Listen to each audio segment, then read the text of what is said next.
Master వి నమస్కారం. Master Sharvari నమస్కారం. Mother Yamini నమస్కారం. విశ్వర్షి నమస్కారం. మాస్టర్స్ నమస్కారం. Master Sharvari consciousness.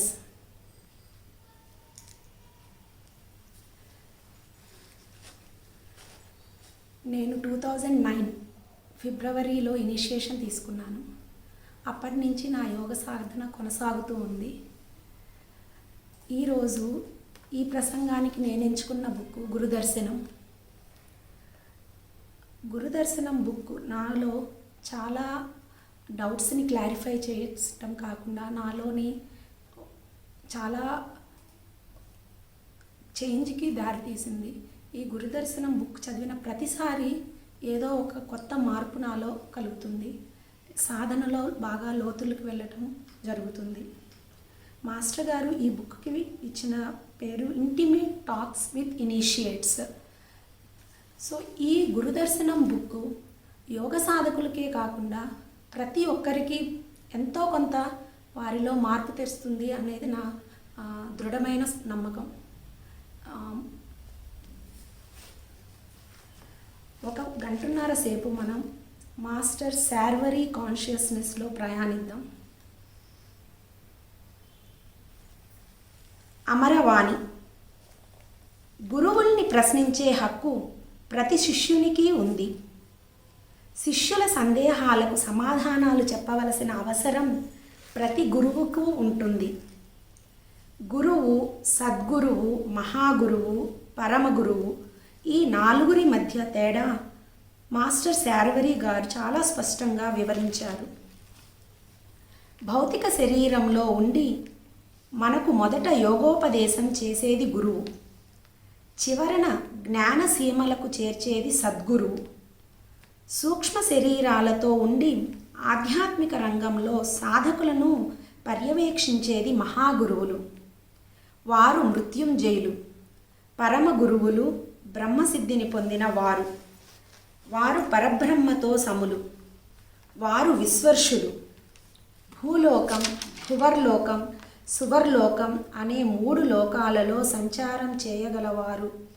అవసరమైనప్పుడు దివ్య దర్శనం ఇవ్వగలవారు పరమ గురువులు. 1,000,000 మందిలో ఆధ్యాత్మికతపై దృష్టి పెట్టేవారు 1000 మంది ఉండరు. 1000 మందిలో సాధన జిజ్ఞాస కలవారు 10 మంది ఉండరు. 1000 మంది సాధకుల్లో గురువు కాగల వ్యక్తి ఒకరుంటారు. 100 గురువుల్లో సద్గురువు అయ్యే ప్రజ్ఞ ఒకరికి ఉండవచ్చు. 100 మంది సద్గురువులలో మహాగురువులయ్యేవారు 10 మంది మిగులుతారు. 10 మంది మహాగురువుల్లో పరమ పద సోపానాలు అధిరోహించి పరమ గురువు అయ్యేవారు ఒక్కరుంటారు. అలాంటి వారే మాస్టర్లు. మీకు నాకు మధ్య వ్యక్తిగతం. శార్వరి మాస్టర్ గారు గురు శిష్యులు ఎలా ఉండాలి, బ్రహ్మం అంటే ఏమిటి, జ్ఞానోదయం ఎలా జరిగితే మంచిది చాలా స్పష్టంగా వివరించారు. మనస్సు సమస్యలను సృష్టిస్తూనే ఉంటుంది. హృదయం ఆ సమస్యలకు పరిష్కారం చూపిస్తుంది. బ్రహ్మం అంటే విశ్వం. అంతా నిండిన చైతన్యం అని. గురు శిష్యులు ఆత్మమిత్రులు. శిష్యుడు గురువును ఆత్మబంధువుగా చూడాలి. యోగంలో అందరూ స్వతంత్రులే, అందరూ బాటసారులే. మాస్టర్ యోగంలో ఎవరు ఎవరిని గురువు అననవసరం లేదు. యోగం చేసే వారికి దేవుళ్ళతో పని ఉండదు. మనస్సు దాటిన వాడు యోగి, మనసు పరిధిలోని వారు దేవుళ్ళు. కోరికలు ఇబ్బంది పెట్టకుండా ఉండాలి కానీ కోరికల్ని అణచివేయడంని జయించడం అనరు. ఒక్కసారిగా జరిగే జ్ఞాన విస్ఫోటనం కన్నా జ్ఞానోదయం అయి కాస్త కాస్త వెలుగు పెరగడం మంచిది. దివ్య జ్ఞానానికి మన మనస్సు తయారై సిద్ధపడుతుంది. క్రమంగా ఆలోచన మారడం పరిణామం. సాత్విక స్వభావం ఒక్క రోజులో అలవడదు కనుక వికాసం నెమ్మదిగా కలగడమే మంచిది. అందుకు సాధన సహకరించడం మంచిది. ఆ తర్వాత నేనెవరు అనే ప్రశ్న కలగదు, సంశయం మిగలదు. సుఖభోగాలలో సాగిపోతూ ఒక మలుపులో అలసిపోయి విశ్రమించి ఇంకేదో కావాలన్న ఆలోచన వస్తుంది. చనిపోవడం తప్ప వేరే దారి కనిపించినప్పుడు ఆత్మ విషయం గుర్తుకొస్తుంది. సుఖాలు కాక శాశ్వతమైన ఆనందం ఒకటి ఉంది అని మనస్సు హెచ్చరిస్తుంది. అప్పుడు హృదయం తలుపులు తెరుచుకొని లోపలికి కొత్త గాలి ప్రవహిస్తుంది. అప్పుడు మహర్షులు యోగులు బాట చూపిస్తారు, శాశ్వతానందం రుచి చూపిస్తారు. మనిషి హృదయం వికసిత కుసుమం కావాలి. పరిమళాల్ని ఆస్వాదించే మనసుండాలి. ఆనందం అనుభవించే హక్కు ప్రతి ఒక్కరికి ఉంది, కానీ సంస్కారం ఉండదు. జ్ఞాపకాలకు దూరంగా ఆలోచనలకు ఆవలి తీరంలో శరీరం మరచి హృదయ ద్వారాలు తెరుచుకోవడం మాటలు కాదు, అదే తపస్సు. తపన పడితే తపస్సు రాదు. హృదయంలో ప్రేమ ఉప్పొంగాలి. అవకాశాల కోసం ఎదురు చూచేవాడు జ్ఞాని. వచ్చిన అవకాశాన్ని చేజార్చుకునేవాడు అజ్ఞాని. అందుకే జ్ఞాని అయిన ఒక గురువు నీడకు చేరితే అజ్ఞానం తొలగిపోతుంది. ఒక్క రోజులో ఎవరూ ఆత్మజ్ఞాని అయిపోరు. ప్రేమ పూల బాటలు వేస్తుంది. ప్రతి మనిషి ఎదలో ఆలోచించే మెదడుకు ఆవల అంతఃకరణ ఒకటి ఉంటుంది. అది మానసాతీత చైతన్యం. మనస్సు సమస్యలను సృష్టిస్తూనే ఉంటుంది. హృదయం ఆ సమస్యలకు పరిష్కారాలు చూపిస్తుంది. హృదయం లేని మనిషి బ్రతుకు బండరాయితో సమానం. మనసు జీవితాన్ని నడిపిస్తేనే కష్టాలు. జీవితం మనిషిని నడిపిస్తే ప్రవాహంలో వాలుకు హాయిగా సాగవచ్చు. మన శరీరానికి ఆత్మకు మధ్య మనస్సు తెరదించుతుంది. ఆలోచనలు ఉధృతి వల్ల ఆత్మకు శాంతి లభించదు. శరీరానికి సుఖం ఉండదు. మనసును దాటిపోతే ఆత్మస్పృహ కలుగుతుంది. ధ్యానం చేసుకుందాం రా. యోగం వల్ల మనిషి వ్యక్తిత్వం పెరుగుతుంది, వికాసం కలుగుతుంది. ధ్యానం వల్ల జ్ఞానం ఇనుమడిస్తుంది. యోగం వల్ల మనలోని లోపాలు తెలుస్తాయి. వాటిని యోగమే చక్కదిద్దుతుంది. ఆ దిద్దుబాటు జ్ఞానం కలిగిస్తుంది. మనసు నిర్మలం అయితే హృదయం తలుపులు తెరుచుకుంటాయి.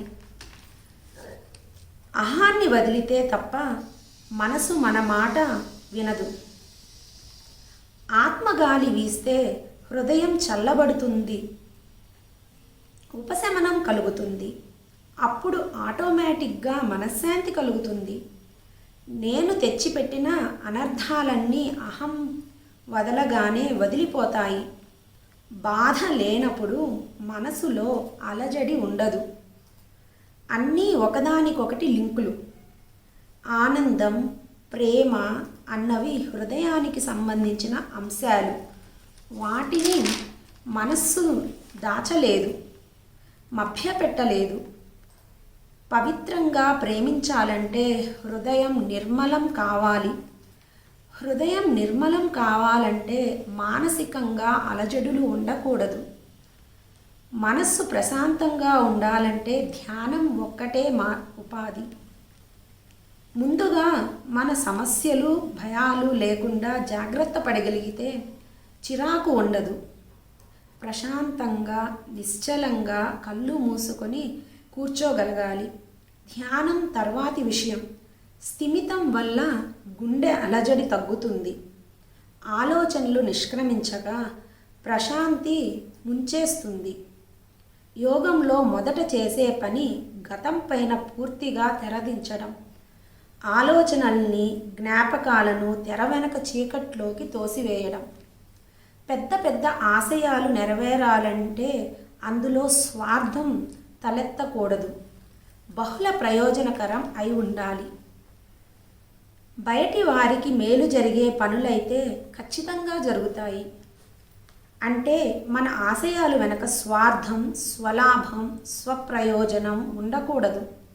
అప్పుడు అదనంగా శక్తి అందుతుంది. మంచి పనికి శక్తి చాలకపోవడం అంటూ ఉండదు. అది ఎవరికి వారికి పరిమితమైన మంచి అయితే చెప్పలేం కానీ 10 మందికి ఉపయోగపడే పని అయితే మాత్రం శక్తి లోపం లేకుండా ఉంటుంది. రెండవది సంకల్పం. సంకల్పం కోరిక కాదు కనుక స్వార్థం ఉండదు. సంకల్పం ఎప్పుడూ జనక్షేమాన్ని కాంక్షిస్తుంది. సంకల్పం వెనుక ప్రేమ ఉంటుంది, ఔదార్యం ఉంటుంది, సేవా తత్పరత ఉంటుంది. సంకల్పం మంచిదైనప్పుడు మన శక్తి నిమిత్త మాత్రం.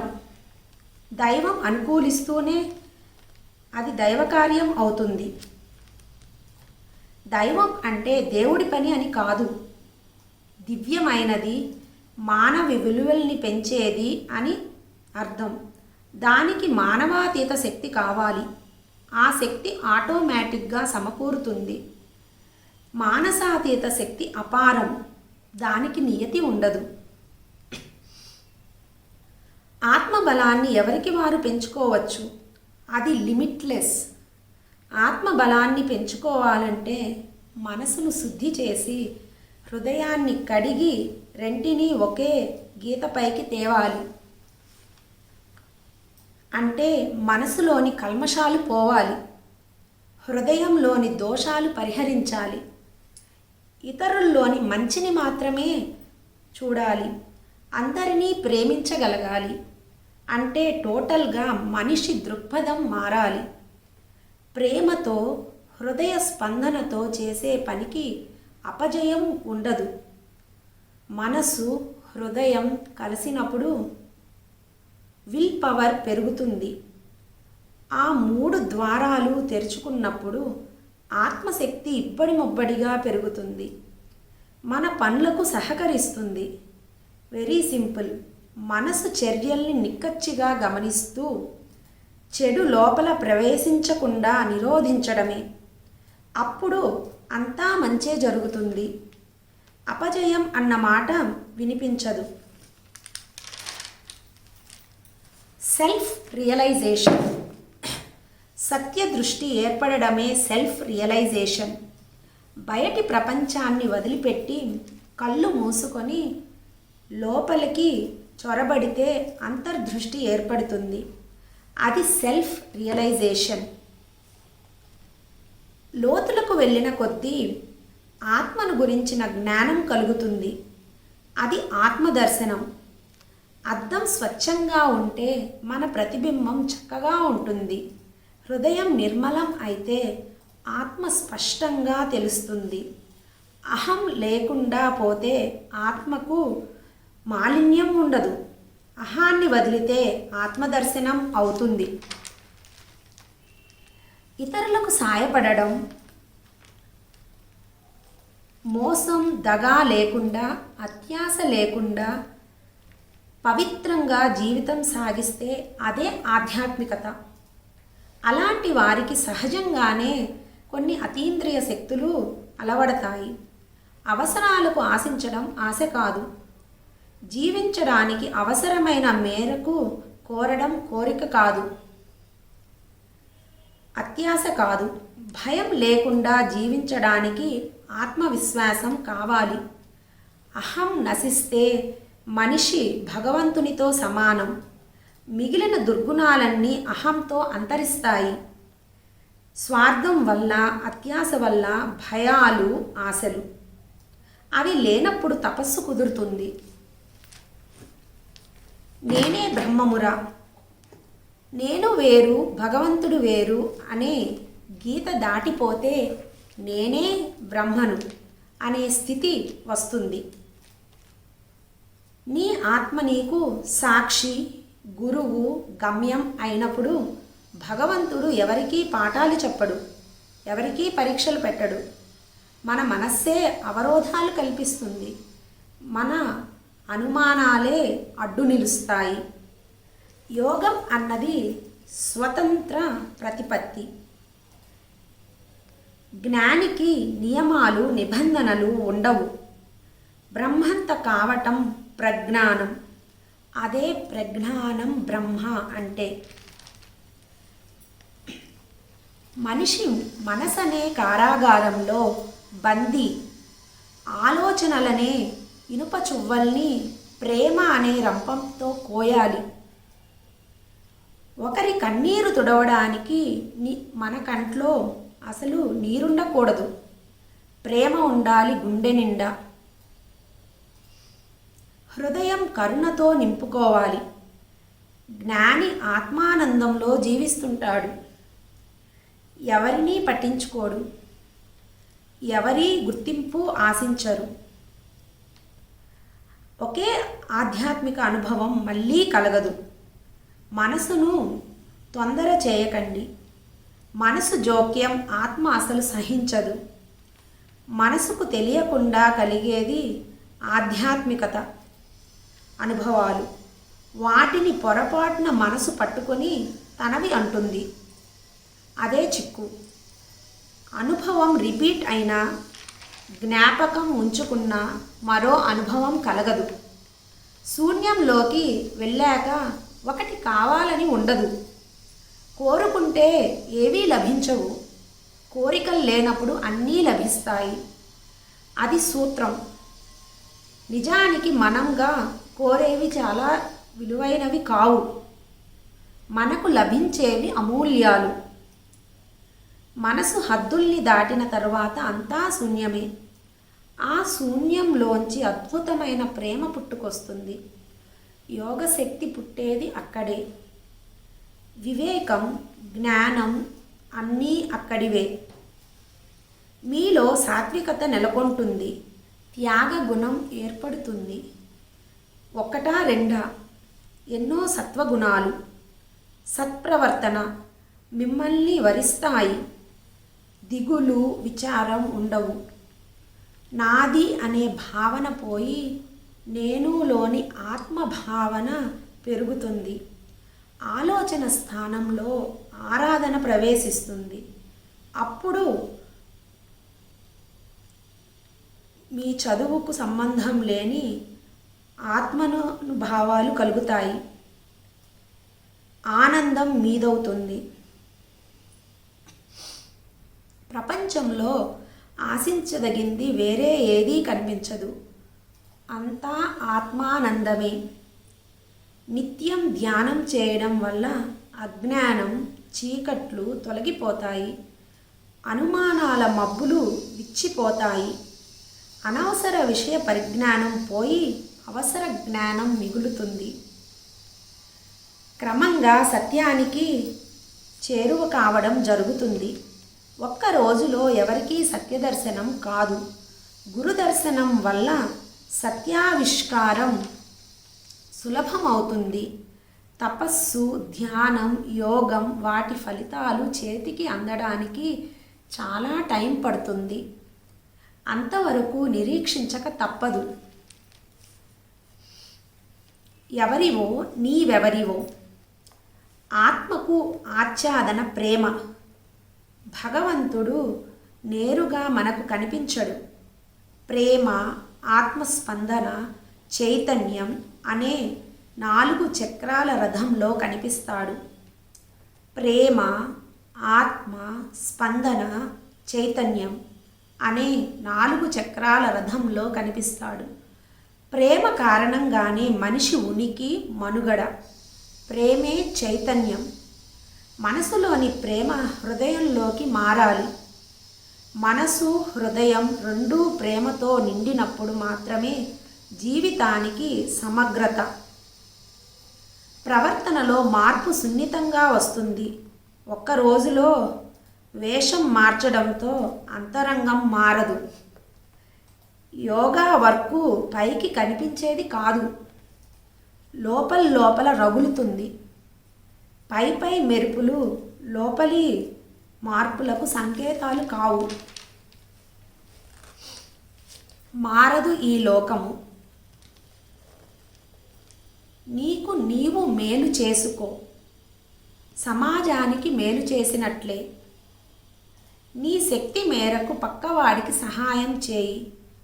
శక్తికి మించి చేయాలనుకోవడం అత్యాశ.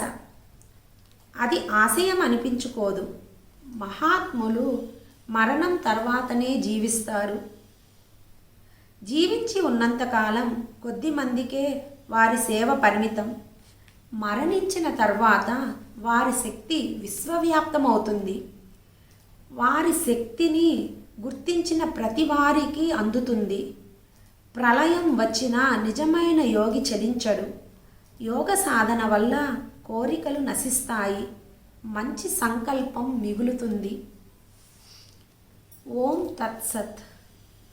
సత్ చిత్తులు ఏకం కావడమే ఆనందం. అప్పుడే అసలైన ఆనందం. మనసు పరిపరి విధాల సంచరించకుండా ఏకాగ్రం అయితే ద్వైధీ భావన పోయి ఆనందం పొటమరిస్తుంది. అహం నశిస్తే గాని మనిషికి ఆత్మజ్ఞానం కలగదు. ప్రేమ హృదయ స్పందన. ప్రేమలోంచి ధ్యానించవచ్చు. అజ్ఞానం నశించి జ్ఞానం పొందడం యోగ గమ్యం. ఒక గురువు లభిస్తే తప్ప అజ్ఞానంపై కప్పిన ముసుగు తొలగదు.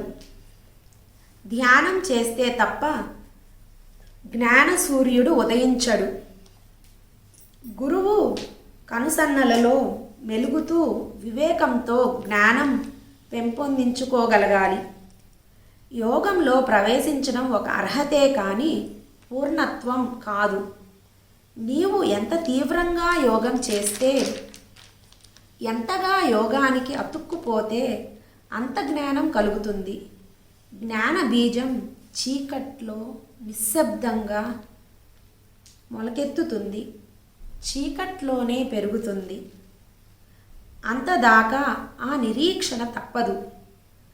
పూర్తి విశ్వాసంతో వచ్చిన వారికి మాత్రమే ట్రీట్మెంట్ జరుగుతుంది. డాక్టర్లకు లక్షలు ఖర్చు చేయాల్సి ఉంటుంది.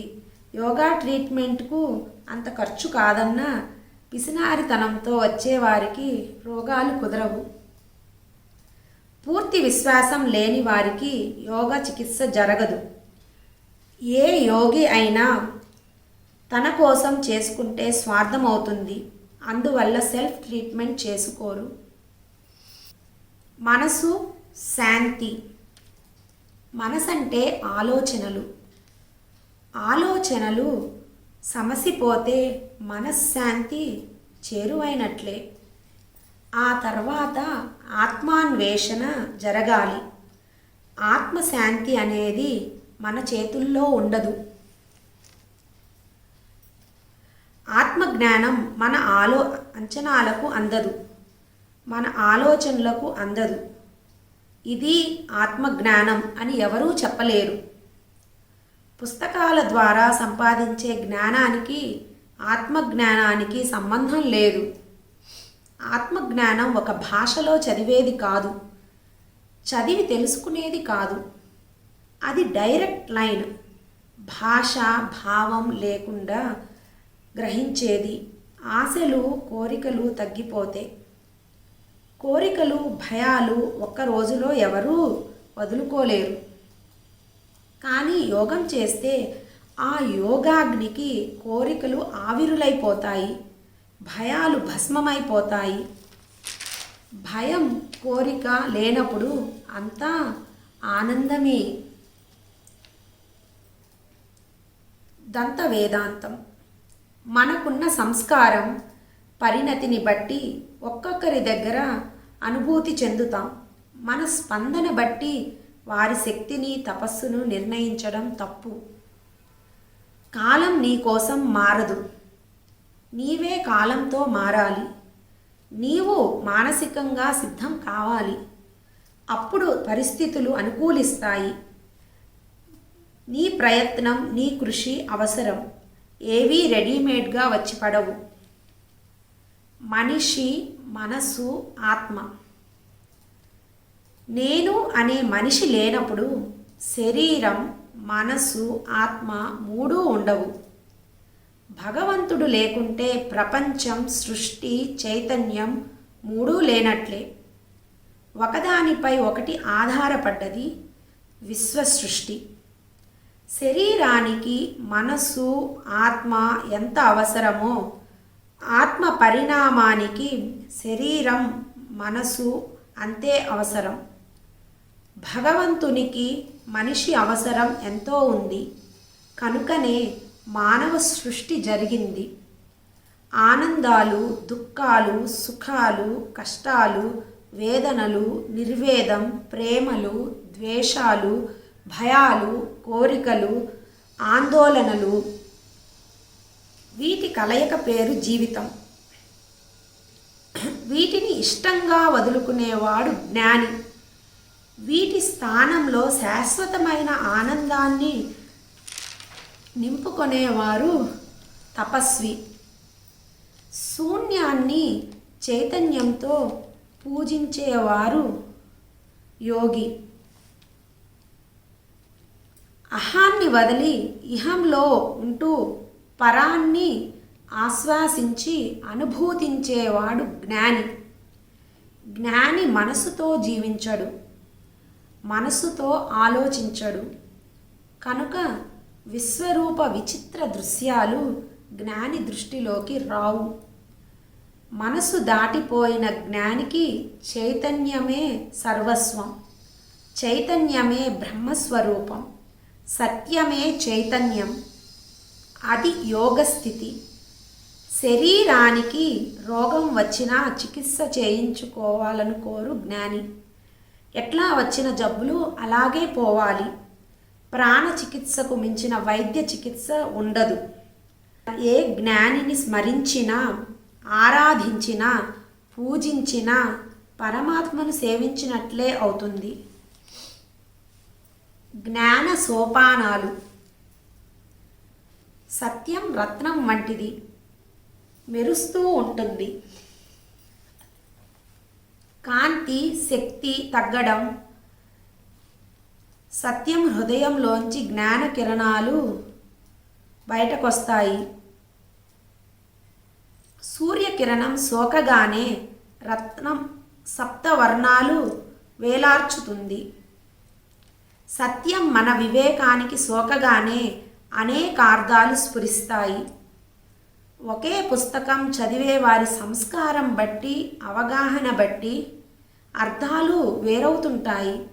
మళ్ళీ చదివే నాటికి మనలో ఎంతో అభివృద్ధి వచ్చి ఉంటుంది, అవగాహన పెరిగి ఉంటుంది.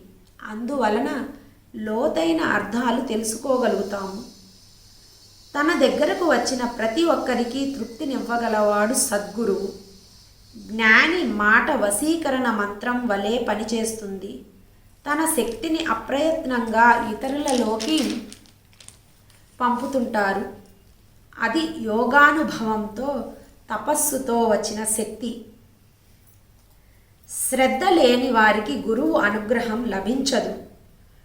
గురువు అనుగ్రహం లేకపోతే అసలు యోగమే లభించదు.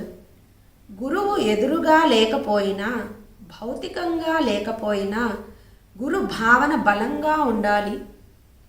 హృదయంలో గురువును దర్శించగలగాలి. ధ్యానంలో గురు దర్శనం చేసుకోవచ్చు. అప్పుడు గురువు అనుగ్రహం ఉన్నట్లే, గురువు సహకారం అందుతున్నట్లే. యోగం వల్ల మనలో ప్రేమతత్వం పెరుగుతుంది. ఎవరినీ ద్వేషించలేము. అందరినీ అన్కండిషనల్గా ప్రేమించే వారు యోగానికి అర్హులు. ఆ ప్రేమ పండితే నేను అనే వ్యక్తిగత తత్వం ఉండదు. స్వార్థం లేకపోతేనే ప్రేమ విశ్వ ప్రేమ అవుతుంది. అప్పుడు మీరు యోగి, మహాయోగి, మహర్షి కాగలరు. వ్యక్తం అవ్యక్తం. జ్ఞానం ఇస్తోంది మనస్సు, అది అభివ్యక్తత్వం. ఆత్మను అన్వేషించమని ఆదేశాలిచ్చేది మనస్సే. శరీర భావన సైతం మనస్సుది. చైతన్యం విషయంలో ఆత్మ సాక్షి మాత్రమే. మనసే లేకపోతే ఆత్మస్పృహ కలగదు. ఆత్మాన్వేషకు భూమిక సంస్కారం గల మనసు. ఆత్మ ఆచూకీ మనసుకు తెలియదు, అది భృక్తంగా ఉంటుంది. భృక్తంగా ఉన్న ఆత్మ మార్మికతను మనసు బయట పెట్టదు, దారి చూపుతుంది, ఉపాయం చెబుతుంది, తను సాయం చెయ్యదు. బావి తవ్వాలంటే ఒకే చోట లోతుగా తవ్వాలి. అన్ని చోట్ల గుంటలు పెట్టుకుంటూ పోతే ఎక్కడా నీరు పడదు. అలాగే హృదయం లోతుల్లో వెళితే ఆత్మ దర్శనం అవుతుంది తప్ప మనసు చూపిన తావుల్లో ఆత్మ ఉండదు. స్వార్థం లేకుండా చేసే పనులు నిశ్శబ్దంగానే చేయాలి. ప్రేమకు శబ్దం ఉండదు. నిశ్శబ్దంగా, మౌనంగా, చూపులతో ప్రేమించడం ఎంత హాయి. మన సంకల్పానికి ప్రేమను జతపరిస్తే ఎంత జటిలమైన పనినైనా సులభంగా చేయవచ్చు. అడగకుండా చేసే సహాయం గొప్ప, అందులో ప్రేమ ఉంటుంది. అడిగితే చేసే సహాయం మధ్య రకం, అందులో స్నేహధర్మం ఉంటుంది. అవసరం గుర్తించి చేసే సహాయం అన్నింటిలోకి గొప్ప, అది దైవ కార్యం. సత్య దర్శనం. ఎదురు వచ్చే వాటిని తప్పుకుంటూ లేదా పక్కలకు తోస్తూ ముందుకు పోతుండడమే మార్గం. అలా మనల్ని మనం ఏకాంతం చేసుకోవచ్చు. వాటి ముందర తలదించడం అంటే విధికి తల వగ్గడం. తల ఎత్తకపోవడం అంటే మన సంకల్ప బలం ఉపయోగించడం. అలక్ష్యం చేస్తే ఆలోచనలు ఏవైనా బలహీనపడి అందకుండా పోతాయి. అన్ని అవరోధాల్ని దాటించి గమ్యం చేర్చడం ఒక్కటే గురువు చేసే పని. ఆ పని చెప్పి చేయడు, చేసిన తర్వాతనూ చెప్పడు. బాహ్యాడంబరాలు గురువును మోసం చేయవు. నీ అవిధేయత, నక్క వినయాలు చూచి ఏ గురువు మోసపోరు. ఏ గురువు నీ ప్రవర్తన మార్చడానికి ప్రయత్నించడు. మారవలసింది నీవు. నిన్ను మార్చవలసిన బాధ్యత గురువుకి లేదు. దర్శనం అంటే చూడడం కాదు, ఇంద్రియాలతో తెలుసుకోవడం కాదు. జ్ఞానంలో దర్శించడం. దర్శనానికి నిదర్శనాలుండవు. గుళ్ళో దేవుని దర్శించడం అంటే ఆ విగ్రహం వెనుక ఉన్న దైవత్వాన్ని అనుభూతించడం. దర్శించాలంటే కళ్ళు మూసుకొని మనసు దాటి ఆత్మతో అనుభూతించాలి. అతీంద్రియ శక్తులు అనవసరం. వాటి వల్ల అహంకారం పెరిగి స్వార్థం ఏర్పడుతుంది. పతనం ప్రారంభమవుతుంది. కోరికలు, భయాలు లేకుండా పోయినప్పుడు జ్ఞానం వికసిస్తుంది. సగం మంచితనం. బుద్ధి అనే టికెట్ ఉంటే యోగం అనే రైలు బోగీలో ఎవరైనా ఎక్కవచ్చు. ఇక్కడ రిజర్వేషన్లు ఉండవు. శబ్దంలో నిశ్శబ్దం వెతకగలిగితే మహాయోగి అయినట్లే. శబ్దంలో నిశ్శబ్దం వెతకగలిగితే మహాయోగి అయినట్లే. మౌనం పాటిస్తే మనసు నిశ్శబ్దం సాధిస్తుంది. బయటి శబ్ద ప్రపంచం మీ ధ్యానాన్ని భగ్నం చేయదు. మనసును శాంతిపరిస్తే విశ్వశాంతిని సాధించవచ్చు. చచ్చిపోవాలనుకోవడం పారమార్థికతకు తొలిమెట్టు. మనసు మంచి మలుపు తిరిగేది అప్పుడే. ఆ కోరికను సరైన మలుపులు తిప్పితే నీవు యోగివి కావచ్చు, మహర్షివి కావచ్చు. యోగులు, ఋషులు అందరూ మృత్యురేఖను దాటి వచ్చిన వారే. ఒకసారి మృత్యువును అనుభూతిస్తే ఆ పైన మృత్యు భయం ఉండదు. ధ్యానం అద్భుతంగా సాగుతుంది. బాధల్ని సుఖాలుగా పరిగణించవచ్చు. కోరికల పైకి మనసు పోదు. అవి మంచి మలుపు ఆశించదగిన పరిణామం. జ్ఞాన విచక్షణ. జ్ఞాని విల్ పవర్తో అంటే సంకల్ప బలంతో విధిని మలుపు తిప్పగలడు. విధికి తల వంచి కర్మకు దాసోహం అనేవాడు ఏమీ చేయలేడు. యోగి మాత్రమే నిజమైన స్వతంత్రుడు. జ్ఞాన తరంగాలు కర్మల్ని కాల్చివేస్తాయి. గురువు అనుగ్రహం అర్థిస్తే లభించదు, అర్హతతో పొందవలసి ఉంటుంది. గురువుకు టోటల్గా సరెండర్ అయితే అనుగ్రహానికి పాత్రుడవవుతావు. ఎంతగా నిన్ను నీవు సమర్పించుకుంటే అంతంత తొందరగా అనుగ్రహం లభిస్తుంది. నీవు ధ్యానం కోసమో యోగం కోసమో వెళితే గురుదర్శనం లభిస్తుంది, ఆదరణ ఆశీస్సు లభిస్తుంది. కోరికలతో పోతే కష్టాలు తప్పవు, ఆదరణ లభించదు. ప్రతి ఒక్కరికి అసలు గురువు ఆత్మగురువు. నీలోనే ఉంటాడు, నీవే ఆ గురువు. తొలి నాళ్లలో భౌతిక గురువు అవసరం, తర్వాత ఆత్మగురువే సద్గురువు. నీ హృదయాన్ని నీవు నమ్మగలిగితే గురువును నమ్మగలవు. గురువు దొరకడం కష్టం కాదు, నమ్మకం కుదరడమే కష్టం. ఏ గురువుకు 4 చేతులు 4 తలలు ఉండవు. ఆయన మన వంటి మనిషే. ఆ మనిషిలోని మహామనీషిని గుర్తించే సంస్కారం ఉండవలసింది మనకే. అంకిత భావంతో వచ్చే వారిని గురువు గుర్తించగలడు. మానసికంగా సిద్ధం కావలసింది మనమే. అది లేనప్పుడు గురువు లభించినా మనం గుర్తించలేము. అలసత్వం కారణంగా, అవిశ్వాసం కారణంగా తను నిన్ను అంగీకరించడు. గురుతత్వం నీకు బోధపడదు. గురువుకు శిష్యుడికి మధ్య హృదయ భాష ఒకటి ఉంటుంది. ఆ భాష నేర్చుకునేది కాదు, అది సహజ భాష. దానిలోని స్పందన, అనుభూతి. గురువు నిన్ను ఎలా పరీక్షిస్తాడో నీకు తెలియదు. ఆ పరీక్షకు మోడల్ ఉండదు. చిన్న విషయాలతోనే సత్తా తెలుసుకుంటాడు.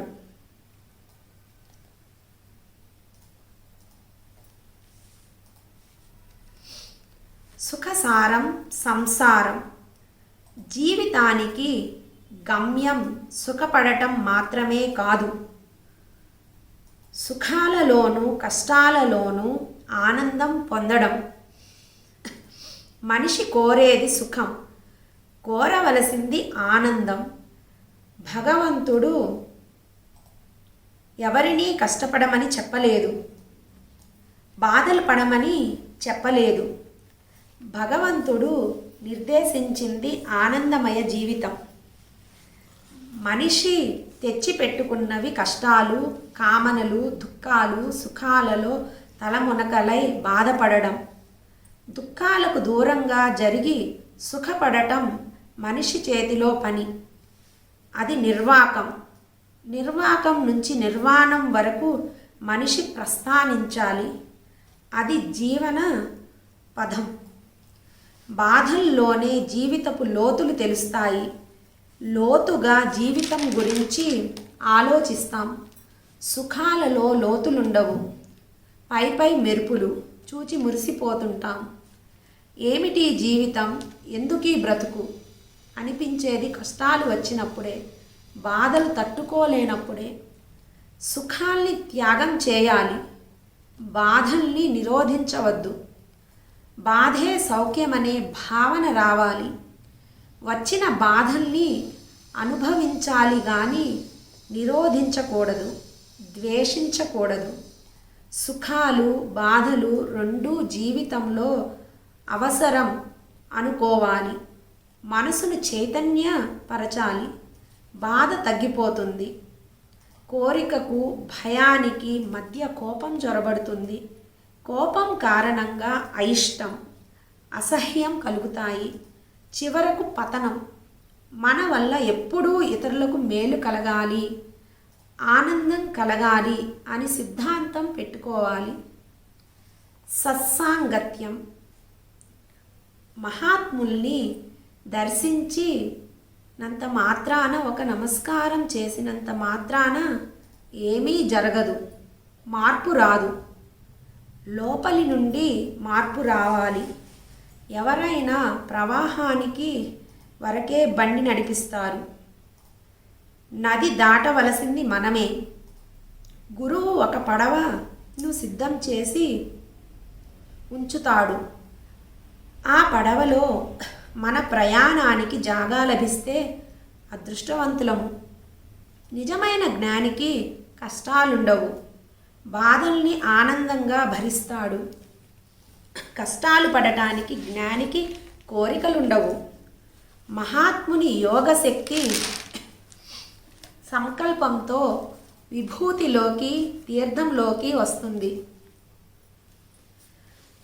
అది మందులాగా కాక అమృతంలా పనిచేస్తుంది.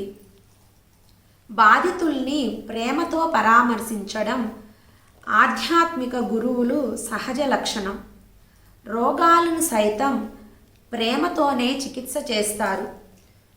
మందులకు జబ్బులు లొంగకపోవచ్చు, కానీ ప్రేమకు లొంగని జబ్బు ఉండదు. ప్రేమ అంటే అతీంద్రియ శక్తి, అది ఆస్ట్రల్ పవర్. గురువు పట్ల విశ్వాసం ఏర్పడితే చికిత్స సులభం అవుతుంది.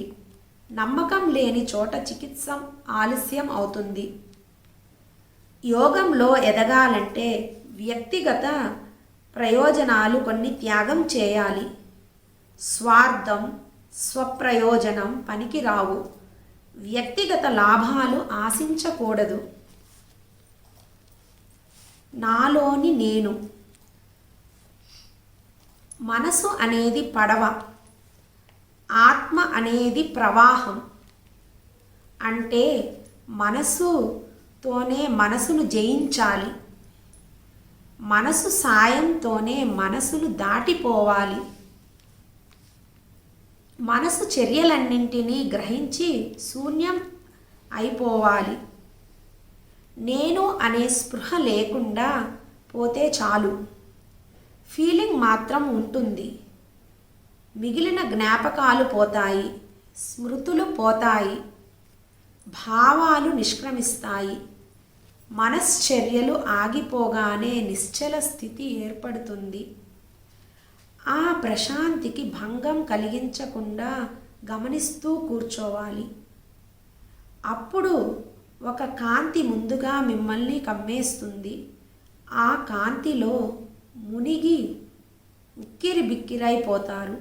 అప్పుడు మీలో చిత్రమైన ప్రేమ భావన మొలకెత్తుతుంది. ఆ ప్రేమతత్వం మీలో ఉందని మీకే తెలియదు. అప్పటి వరకు అది తొలి అనుభవం. అటువంటి చిరుచిరు అనుభవాలు మిమ్మల్ని మార్చేస్తాయి, చైతన్యం పరుస్తాయి. ఆ రోజు నుండి మీలోంచి ఒక కొత్త వ్యక్తి తొంగి చూస్తాడు. మీ వ్యక్తిత్వం కొత్త రూపులు దిద్దుకుంటుంది. సంసార బంధాలు ఒక్కొక్కటి తెగిపోతాయి. లౌకికమైన భవబంధాలు ఒక్కొక్కటి జారిపోతాయి. చైతన్యం మీ స్వంతమవుతుంది. మనిషి తన వ్యక్తిగతమైన ప్రయోజనాల ఒత్తిడికి లోనై తనలోని విశ్వమానవుని మరచిపోతుంటాడు. మనిషిలో స్వార్థ చింతన నశించినప్పుడు విశ్వమానవుడు బయటికొస్తాడు. అప్పుడు తనను ప్రేమించడు, లోకాన్ని ప్రేమిస్తాడు, విశ్వాన్ని ఆరాధిస్తాడు. వ్యక్తిగతమైన సమస్యలు, బాధలు అతన్ని పట్టి బంధించవు, వేధించవు. యోగి ఎక్కడైనా యోగం చేయగలడు. హృదయం నిష్కల్మషంగా ఉంటే కళ్ళు తెరిచే ధ్యానం చేయవచ్చు. సత్యానికి ఏది దారి? సత్యం మతాలకు అతీతం, హృదయానికి సామీప్యం. మనసు దాటిపోతే గాని సత్యం అనుభూతికి అందదు. సత్యం అతీంద్రియం, అది ప్రజ్ఞకు అందేది మాత్రమే. నిజానికి జ్ఞానంతోనూ సత్యాన్ని దర్శించలేము. సత్యాన్ని తెలుసుకోవాలనే మీ ఆరాటం గురువు గ్రహించాలి. అదే అనుగ్రహం.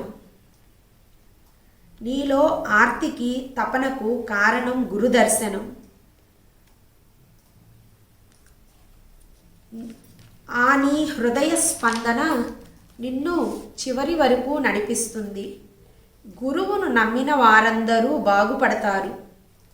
గురు విషయంలో తరతమాలుండవు, స్వపరభేదాలుండవు.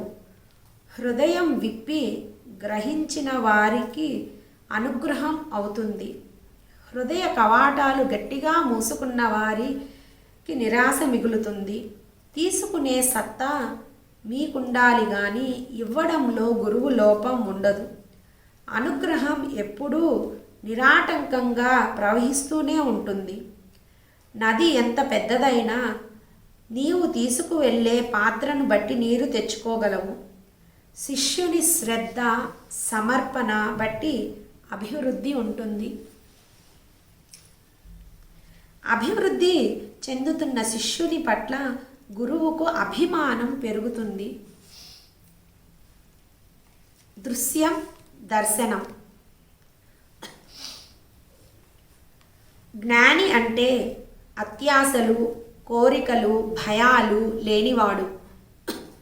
గురువు వెలిగించిన జ్యోతిని ఆరిపోకుండా కాపాడుకోవడం సాధకుల కర్తవ్యం. గురు దర్శనం వల్ల కొత్త స్ఫూర్తి కలుగుతుంది. ఆధ్యాత్మిక శక్తి, ఆత్మజ్ఞానం, సర్వత్యాగం చేయగల వారినే వరిస్తుంది. అంతటి శక్తిని కోరేవారు ప్రాపంచికంగా అన్నీ వదులుకోగలగాలి. వేటిపైన వ్యామోహం ఉండకూడదు. మనసు దాటిన తరువాత జ్ఞానోదయం మొదలవుతుంది. ఆత్మ దాపులకు వెళితే అది దివ్య జ్ఞానం. మనస్సు ఆవల జరిగే వాటిని మనస్సు రికార్డ్ చేయదు. అనుభూతి చెందవలసిందే. అనుభూతులని వ్యక్తం చేయడం మాటలకి అందదు. ఓం శాంతి. సంకల్పం మంచిదైతే శాంతి నెలకొంటుంది. స్పర్శకు ఆ శక్తి ఉంది, చూపుకు ఆ శక్తి ఉంది. గురువు అలా చేతిలో స్పృశించగానే ట్రాన్స్లోకి వెళ్ళిపోతాము. ఎందువల్ల? సంకల్ప బలం, వాక్శుద్ధి. ముమ్మారు శాంతి చెప్పడంలో ఒక అర్థం ఉంది. మనకు 3 లోకాలున్నాయి: భూలోకం, భువర్లోకం, సువర్లోకం. 3 లోకాలలో జీవులు శాంతి కలగాలని ఆశించడం. సాధకుడు మొదట తన అంతర్గురువును భౌతిక గురువులో దర్శిస్తాడు. అంతర్గురువు ఆమోదం లేకుండా బాహ్య గురువు లభించడం కష్టం. నిజానికి ఇద్దరూ ఒకటే. ఇరువురు ఒకే ఆత్మకు 2 ముఖాలు. ఇద్దరిలో ఎవరిది ప్రధాన పాత్ర అని అడిగితే ఇద్దరిది కాదు, సాధకునిది ప్రధాన పాత్ర. భౌతిక గురువు మార్గం చూపిస్తాడు. అంతర్గురువు నిర్దేశిస్తాడు.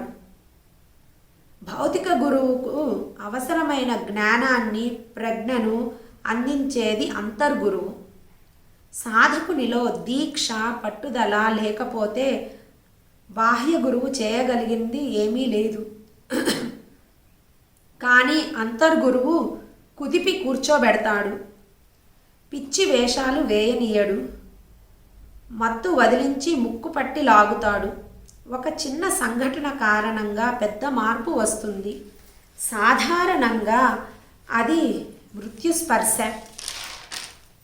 మృత్యు ముఖంలోంచి మరీ బయటకు లాగి మరీ జ్ఞానం కలిగిస్తాడు. యోగ సాధనకి, తపస్వికి కొన్ని కష్టాలు తప్పనిసరి. యోగ సాధన ఎవరికీ నల్లేరుపై బండి సాగినట్లు ఉండదు. సాధకుడు సిద్ధంగా లేకపోతే గురువు ఏం చేయలేడు. అసలైన ఇనిషియేషన్ ఇచ్చేది హృదయంలోని పరమ గురువు. భౌతిక గురువు పాత్ర టెంపరరీ. ఫిజికల్ గురువులు ఇచ్చే సందేశాలన్నీ అంతర్గురువు ప్రేరణలే. మనం ఫిజికల్ గురువుకు నమస్కరిస్తే ఆ నమస్కారం అంతర్గురువుకి చెందుతుంది. అంతర్గురువే స్పందించి పరమ గురువుల్ని పరిచయం చేస్తారు. ఒకరు శరీరి, రెండవ వారు అశరీరి. సాధకునికి ఇద్దరూ అవసరమే. ఒకరిచ్చేది జ్ఞానం, రెండవ వారు ప్రసాదించేది ప్రజ్ఞ. జ్ఞానం కలిగిన శిష్యునికి ప్రజ్ఞ అలవడకుండా ఉండదు. పరమ గురువులు చాలామంది మనకు తెలియకుండానే మన సాధన గమనిస్తుంటారు. అర్హులైన వారిని వెదికి పట్టుకుంటారు. వారు మనకు తెలియకపోయినా మన యోగానికి వారి సహాయం అందుతుంది. సాగర సంగమం. దుఃఖం లేకుండా ఉండాలంటే కారణం తెలుసుకొని దానిని పరిహరించడమే మార్గం. బాధకు కారణం దుఃఖం. దుఃఖానికి కారణం స్వార్థం, కోరిక, తపన. వాటికి కోత పెడితే బాధ తగ్గుతుంది. పవిత్ర హృదయ మనసులోని మరకల్ని చెరిపేస్తుంది. అనంతత్వంలోకి పంపుతుంది. నిగ్రహం, విగ్రహం, సంయమనం సాధించడం శార్వరి మాస్టర్ చెప్పిన అద్భుతమైన సలహాలు, సూచనలు. పవిత్ర హృదయం మనసులోని మరకల్ని చెరిపేస్తుంది. అనంతత్వంలోకి పంపుతుంది. నిగ్రహం, విగ్రహం, సంయమనం సాధించడానికి శార్వరి మాస్టర్ చెప్పిన అద్భుతమైన సలహాలు, సూచన. రోజూ కాసేపు నేను కాదు అనుకో. నిన్ను వేరే వ్యక్తిగా భావించి చూడు. అవసరం లేని విషయ స్మృతులు అణగారిపోతాయి. అసలు నీవు అనే ఒక వ్యక్తి పుట్టనే లేదనుకో. నా మాట నమ్మి ఆ భావం డెవలప్ చేసుకో. అద్భుతమైన ఫలితాలు కనిపిస్తాయి. జస్ట్ రోజు 1 గంట లేదా 2 గంటలు ప్రాక్టీస్ చాలు. జ్ఞానం వచ్చిందా రాలేదా అని రోజు లోపలకెలుక్కుంటూ కూర్చోవద్దు. ఎంత యోగం వచ్చింది ఆరా తీయవద్దు. నిశ్శబ్దం పాటించు. శూన్యాన్ని ఆశ్రయించు. ప్రశాంతిని కాంక్షించు. జ్ఞానులు శబ్దం చేయరు. నిశ్శబ్దంలో ప్రశాంతంగా ఆత్మతో జీవిస్తారు. నీవు జ్ఞానివి కాదలిస్తే ఈ సూత్రాలు పాటించు. యోగం సాధన చేయడంతో పాటు యోగాగ్ని అధ్యయనం చేయండి. ఉపాసించండి. అద్భుతమైన మార్పు వస్తుంది. హాయిగా, నిర్భయంగా, నిర్విచారంగా జీవించగలుగుతారు. జీవితంపై విసుగు పుట్టదు. నిజ గురు దర్శనం. సద్గురువులు మాటలు పరమ ప్రామాణికాలు, అనంత సత్యాలు. గురువు యొక్క శక్తిని, తపస్సును ఏ శిష్యుడు అంచనా వేయలేడు. శిష్యునికి కావలసింది గురువుగారు మంచి మనస్సు, శిష్యునిలో అభివృద్ధి కలగకపోతే ఆ లోపం గురువుది కాదు. శిష్యుని అశ్రద్ధ, సోమరితనం లేదా క్రమశిక్షణ పాటించకపోవడం అయి ఉంటుంది. తనపై తనకు కంట్రోల్ లేకపోవడం అయి ఉంటుంది. శిష్యుడు కాగోరే వ్యక్తి మనస్ఫూర్తిగా ప్రయత్నిస్తే మంచి గురువు లభిస్తాడు. శిష్యుని నిజాయితీని బట్టి గురువు లభించడు. శిష్యుని నిజాయితీని బట్టి గురువు లభించడం, గురువు సమర్థత బట్టి శిష్యుని అభివృద్ధి ఉంటాయి. సాధనకు ముఖ్య సూత్రాలు 4. శరీరం రోగరహితమై ఉండాలి. మనస్సు నిర్మలంగా ఉండాలి. కోపతాపాలుండకూడదు. స్వార్థం తొంగి చూడకూడదు. హృదయం ప్రేమమయం అయిపోవాలి. లుక్ హై, లివ్ లో, అచీవ్ ద గ్రేట్. ఈ బుక్లో నాకు అత్యంత ఆకర్షణీయమైన, ఫాలో అవ్వదలసిన ఇది, నీ ప్రేమ పక్కవారి కళ్ళలో కనిపించాలి. నీ ప్రేమ పక్కవారి కళ్ళలో కనిపించాలి. మాస్టర్స్ నమస్కారం.